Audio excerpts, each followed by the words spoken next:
is Attorney Haji, and welcome to my channel, Attorney Tips, the Law and the Markets. Our topic for today's discussion will be the continuation of our lecture in exempting circumstance. So sit back, relax, and enjoy.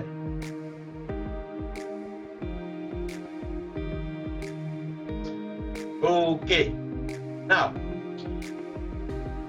under minority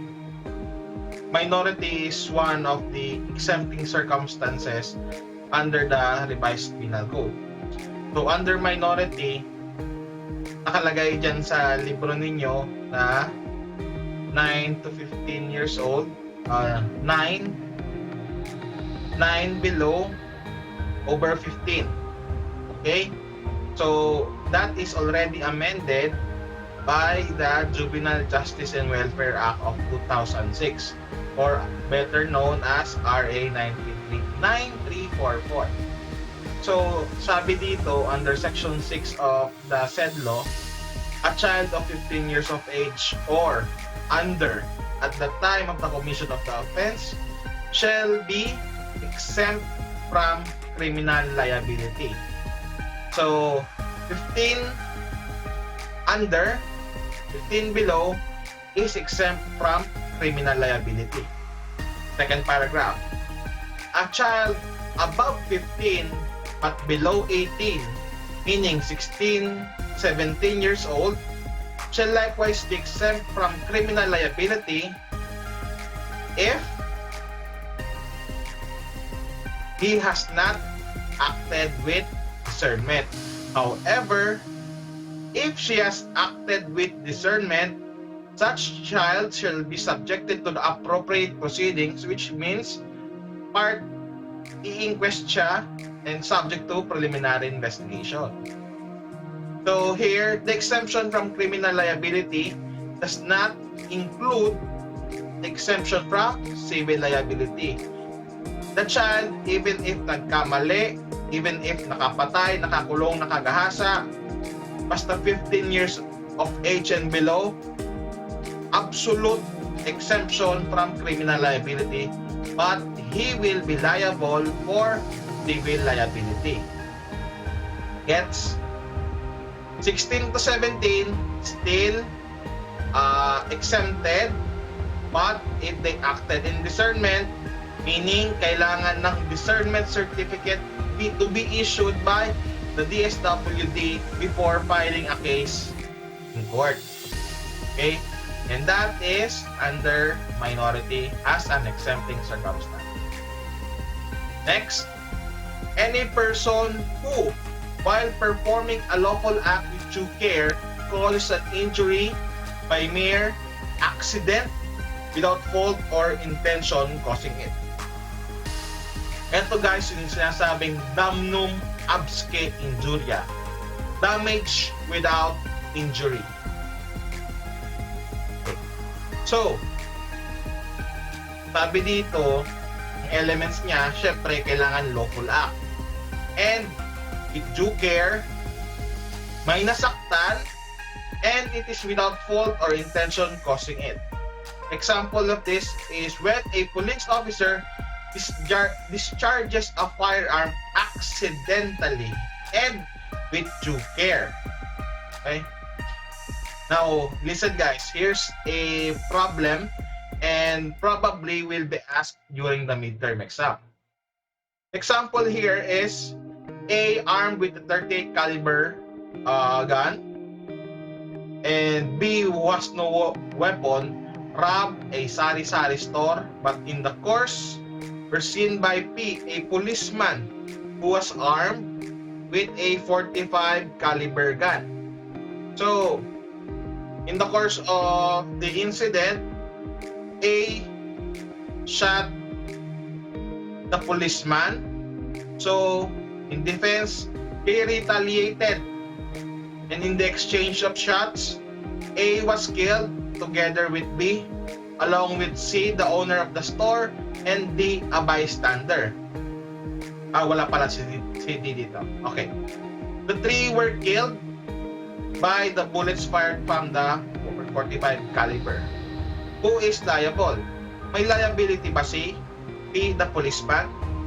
In such case, P is not liable from the death of A due to self-defense, as the three elements were present. The self-defense coming from A. Okay?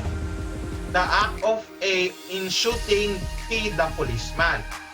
However, in the case of the death of B, there is no, what's this? There is no self-defense because the latter, being weaponless, did not commit any unlawful aggression. But P is still not liable because of the exempting circumstances of justifying circumstance of performance of duty.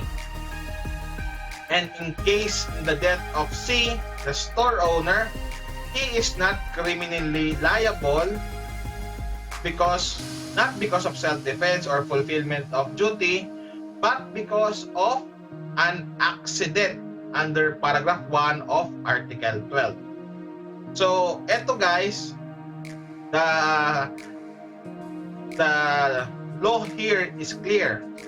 If the policeman has committed an injury, that a damage caused to the innocent third party, he may not be criminally liable, but he is surely liable civilly for the death of C, the store owner. Okay, we proceed.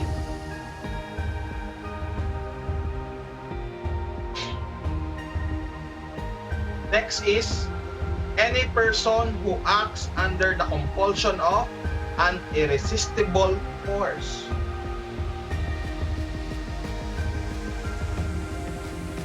Next is any person who acts under the compulsion of an irresistible force. The basis of this is complete absence of freedom, which is an element of voluntariness. We will discuss this together with uncontrollable fear. Still, absence of freedom. Okay. Now, in an irresistible force, the requirement should be the physical force must come from a third person.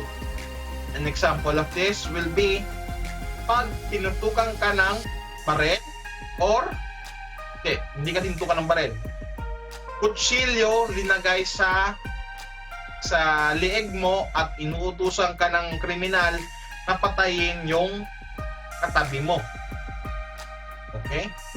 So, the irresistible force here is that when the blade, the weapon, is placed on your throat and you are commanded to kill the person beside you with a gun or say with another bolo, yun, irresistible force yun. Sa irresistible fear, that is the threat caused the fear of which is an evil greater than or at least equal to that which is required to commit.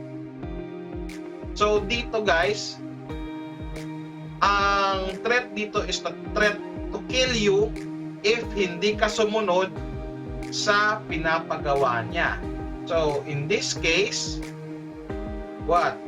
In this case, tinutukan ka ngayon ng baril. Pag hindi ka sumunod na saksakin ikaw si Pedro, hindi ka sumunod na saksakin si Juan, pabarilin ka ngayon ni A. So, wala kang choice kundi saksakin si Juan. That is because of an uncontrollable fear. It must be grave, actual, serious, and of such a kind that majority of men would succumb to such moral compulsion. Okay? That is clear.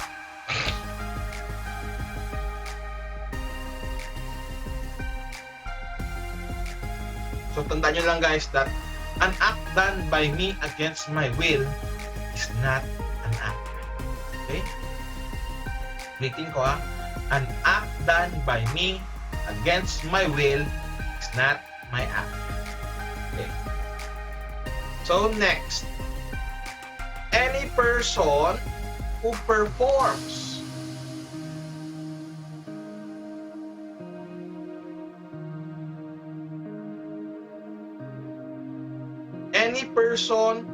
performs an act required by law when prevented by some lawful or insuperable cause. Ito guys yung sinasabing they are bound by an oath or by law. So, testimonial compulsion. Usually, pag ang isang tao ay naupo sa korte at pinapatestify, yung isang pare, syempre hindi niya pwedeng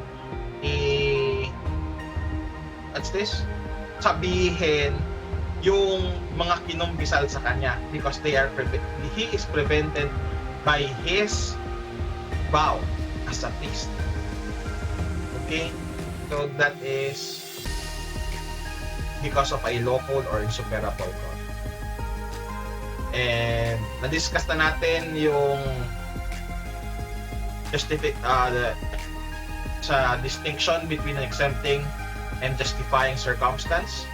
That is, in exempting circumstance, there is a crime, but there is no criminal. Okay? There is a crime, but there is no criminal. While in justifying circumstance, there is no crime, and the act is justified, even if there is injury, and in which case you are liable for civil damages.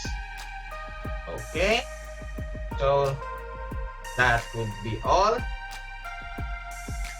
See you in our next topic. Again, this is Attorney Haji, and don't forget to subscribe to my channel. Thank you and have a good